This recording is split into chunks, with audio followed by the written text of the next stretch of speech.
ఇవ్వలేదు. నీకున్న ఏ పరిస్థితి కూడా నీకు తృప్తిని ఇవ్వలేదు. ముఖ్యంగా మనుషులు ఇవ్వలేరండి. చాలా మంది ఎవరైనా నమ్ముతారు బాగా అంటే మనుషులు నమ్ముతారండి.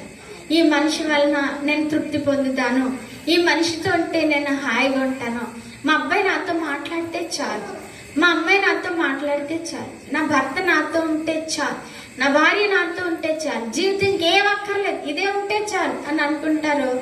నిజానికి ఉంటే బాగానే ఉంటుంది, కానీ నువ్వు అనుకున్నంత తృప్తి, నువ్వు అనుకున్నంత ఆ ప్రేమ నీకు దక్కుతుందా అంటే చెప్పలేం కదా, దొరకదు.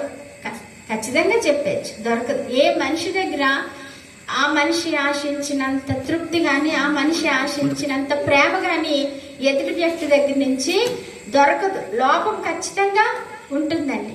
కానీ దేవుడి దగ్గర మనము ఎంత ఆశిస్తున్నామో అంతకంటే కొన్ని కోట్ల రెట్లు ఎక్కువే పొందుకుంటాం మనం ఆ తృప్తిని.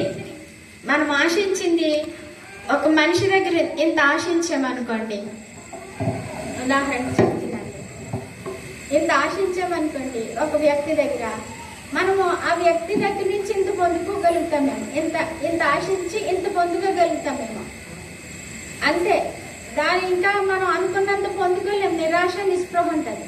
కానీ దేవుని దగ్గర నువ్వు ఇంత ఆశిస్తున్నావు, కానీ ఆయన నీకు ఎంత ఇస్తుందంటే చెప్పలేము. ఎంత ఇష్టం నువ్వంటే దేవుడు లోకంలో ఎంతో ప్రేమించి ఇంత ఎక్కడ ఎంతో ఎక్కడ అది అసలు మనం తట్టుకోగలమా? అదే ఉంటుందండి. అంటే